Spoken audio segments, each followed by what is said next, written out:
In the previous podcast, we explored urban forestry program operations and how daily activities are organized and carried out. Today, we're going to focus on what guides those operations, leadership, and program management. Because even with strong plans, policies, and operations, a program still needs direction. It needs leadership. Let's start with a key idea. Leadership is about direction and influence. Program management is about organization and execution.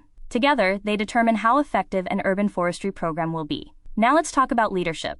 Leaders in urban forestry set the vision. They define goals, communicate priorities, and guide decision-making.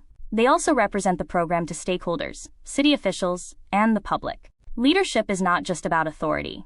It is about building trust, motivating teams, and creating alignment. Now let's consider program management. Program management focuses on implementing that vision.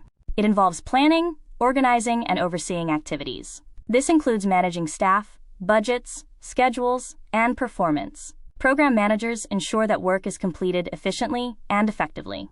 Now let's talk about decision-making. Leaders and managers make decisions about priorities. Which trees need immediate attention? How should resources be allocated? What strategies should be implemented? These decisions are based on data, experience, and program goals. Now let's consider communication. Effective leaders communicate clearly. They ensure that staff understand expectations and priorities. They also communicate with stakeholders and decision-makers. Now let's talk about team development. Urban forestry programs rely on skilled staff. Leaders support training, professional development, and knowledge sharing. This helps improve performance and build expertise. Now let's consider adaptability. Urban forestry is dynamic. Conditions change. New challenges emerge. Leaders must be able to adapt and adjust strategies. Now let's talk about accountability.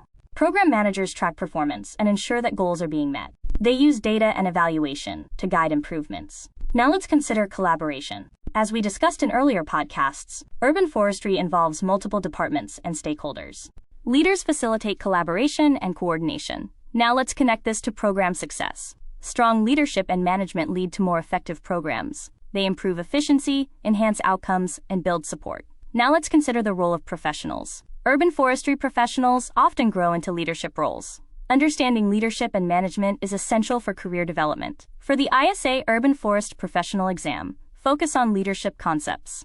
You should understand the difference between leadership and management, the role of decision-making and communication, the importance of team development, and how leadership supports program success. Questions may involve identifying effective leadership strategies or management practices. Leadership is what guides urban forestry programs forward. It connects vision to action, and it ensures that programs continue to grow and improve. In the next podcast, we'll continue by exploring program sustainability and long-term success, and how urban forestry programs maintain effectiveness over time.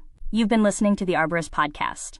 Our goal is to grow our collective knowledge, one domain at a time. If you enjoyed the podcast, please like, share, and subscribe to help us keep this momentum. Until next time, let's keep growing this community together.